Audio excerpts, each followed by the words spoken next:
Hello guys, welcome back to our YouTube channel cooking for fun. ఈరోజు మనం చేసుకోబోయే recipe గుంత పొంగనాలు. ముందుగా స్టవ్ మీద ప్యాన్ పెట్టి ప్యాన్లో 3 టేబుల్ స్పూన్ ఆయిల్ వేసి అందులో ఆవాలు, శనగపప్పు, పచ్చిమిర్చి, ఆనియన్స్ వేసి కలుపుకోవాలి.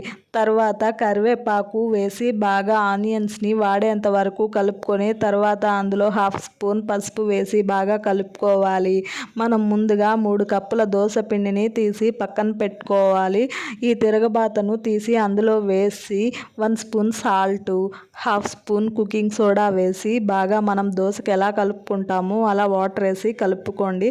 తర్వాత పొంగనాల ప్యాన్ స్టవ్ మీద పెట్టి ప్రతి గుంతలోనూ ఆయిల్ వేసుకోవాలి. తర్వాత మనం ఇడ్లీ ఎలా పెట్టుకుంటామో అలా ప్రతి గుంతలోనూ చిన్న స్పూన్ తీసుకొని పిండి వేసుకోవాలి. 2 మినిట్స్ పొంగనాల మీద మూత పెట్టాలి. తర్వాత పొంగనాలన్నిటినీ తిరగదిప్పించుకొని 2 మినిట్స్ ఉన్న తర్వాత ప్లేట్లోకి సర్వ్ చేసుకోవాలి.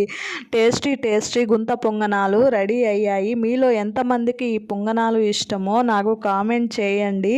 మీకు నా వీడియో నచ్చినట్లయితే లైక్ చేసి, షేర్ చేసి, సబ్స్క్రైబ్ చేయండి. Thank you for watching this video. మెయిన్గా బెల్ ఐకాన్ మర్చిపోవద్దండి.